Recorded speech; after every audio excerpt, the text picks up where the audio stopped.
5 லட்சம் ஏஐ சிப்புகளை இறக்குமதி செய்ய அமீரகம் திட்டம். இந்த 2025ஆம் ஆண்டு முதல் அமெரிக்காவில் இருந்து 5 லட்சம் ஏஐ செமிகண்டக்டர் சிப்புகளை துபாய் உள்ளிட்ட ஐக்கிய அரபு அமீரகம் இறக்குமதி செய்ய திட்டமிடப்பட்டுள்ளது. இன்று உலகளவில் அமெரிக்கா மற்றும் சீனா மட்டுமே ஏஐ தொழில்நுட்பத்தின் உற்பத்திகளை செய்யக்கூடிய ஆற்றலை பெற்றிருக்கிறது.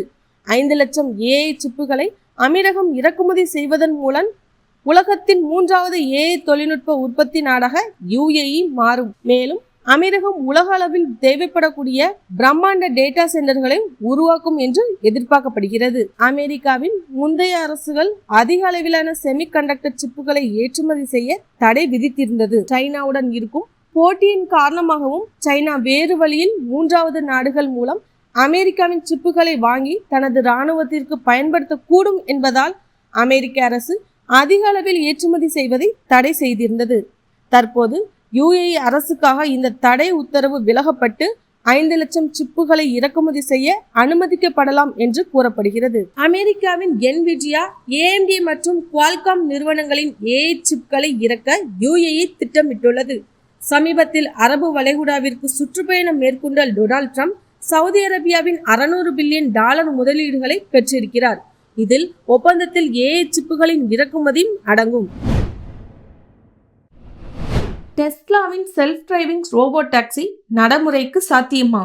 விசாரணையில் இறங்கிய அமெரிக்க அதிகாரிகள். எலான் மஸ்கோடைய டெஸ்லா நிறுவனம் இதுவரை 24 லட்சம் செல்ஃப் டிரைவிங் காரை விற்பனை செஞ்சிருக்காங்க. இதுல செல்ஃப் டிரைவிங் காரணமா 4 விபத்துகள் ஏற்பட்டிருக்கு. இந்த விபத்துகள் பனிமூட்டம் காரணமாகவோ அல்லது வேறு காரணங்களால ஏற்படக்கூடிய குறைந்த விசிபிலிட்டி காரணமா இந்த விபத்துகள் நடைபெற்றிருக்கு. இது குறித்து அமெரிக்க அதிகாரிகள் விசாரணை நடத்தி வராங்க. இந்த நேரத்துல முழுக்க செல்ஃப் டிரைவிங்ல மட்டுமே இயங்கக்கூடிய ரோபோ டாக்ஸியை டெஸ்லா கொண்டு வர இருக்காங்க. இது விபத்துக்கு வழிவகுக்கும்னு அச்சமடைந்த அமெரிக்க அதிகாரிகள் இது குறித்தும் கடுமையான கேள்விகளை டெஸ்லா நிறுவனத்திலும் கேட்டிருக்காங்க. அதாவது செல்ஃப் டிரைவிங் தொழில்நுட்பம் எப்படி இயங்குது, சரியா இயங்குதா, குறைந்த விசிபிலிட்டியில எப்படி இயங்கும், ரோபோ டாக்ஸி கார்கள் மேனுவலா எப்படி இயங்குது உள்ளிட்ட பல கேள்விகளை முன் வச்சிருக்காங்க. இதுக்கு டெஸ்லா நிறுவனம் என்ன பதில் சொல்ல போறாங்கன்னு பொறுத்திருந்து பார்க்கலாம். உலகத்தின் மிக மெல்லிசான மொபைல் போன் சாம்சங் அறிமுகம். உலகத்திலேயே யார் மிக ஸ்லிம்மான மொபைல் போன் கொண்டு வர போறதுன்னு மொபைல் நிறுவனங்கள் மத்தியில போட்டி நடந்து வருது. ஆப்பிள் நிறுவனம் இந்த ஆண்டோட பிற்பகுதியில ஒரு ஸ்லிம்மான ஐபோனை வெளியிட திட்டமிட்டு இருந்ததா சொல்லப்படுது. இதை ஸ்மெல் பண்ண சாம்சங் நிறுவனம் ஐபோன் வர சில மாதங்களுக்கு முன்பே வெளியிட திட்டமிட்டு S25 Edge லான்ச் பண்ணிருக்காங்க. சாம்சங் S25 Edge உலகத்தின் மெல்லிசான ஸ்மார்ட் போன் கூறப்படுது. இது இவ்வளவு ஸ்லிம்மா இருக்கிறதுக்கு முக்கிய காரணம் இதனுடைய இன்டர்னல் பார்ட்ஸோட திக்னஸை குறைச்சிருக்காங்க. ஆனாலும் இதனுடைய பெர்ஃபார்மன்ஸ்ல எந்த விதமான பாதிப்பும் இல்லாம உருவாக்கி இருக்காங்க. 90s மற்றும் 2K கிட்ஸுக்கு பிடிச்ச மாதிரி இந்த மாடல் உருவாக்கப்பட்டதா சாம்சங் தரப்புல சொல்லப்பட்டிருக்கு. ஆப்பிள் நிறுவனத்தோட பிரீமியம் மார்க்கெட்டை டார்கெட் பண்ணி ஏஐ உள்ளிட்ட பல ஃபியூச்சர்ஸை ஆட் பண்ணியிருக்காங்க. இந்த ஆண்டோட முதல் பாதியில ஸ்மார்ட் போன் விற்பனையில 20% சாம்சங் போன்களை விற்பனை செய்யப்பட்டிருக்கணும். ஆப்பிள் 19% விற்கப்பட்டு 2வது இடத்துல இருக்கும்னு சொல்லியிருக்காங்க. சாம்சங் S25 Edge இப்ப சவுத் கொரியா சியோல அறிமுகப்படுத்தப்பட்டிருக்கு. இன்னும் கொஞ்ச நாள்ல இந்தியா உள்பட உலக நாடுகள் முழுவதும் விற்பனைக்கு வரும்னு சொல்லியிருக்காங்க. இந்தியாவில் 3700 கோடி முதலீட்டில் HCL நிறுவனத்தோடு இணைந்து ஃபாக்ஸ்கான் நிறுவனம் செமிகண்டக்டர் சிப்புகளை தயாரிக்க திட்டம்.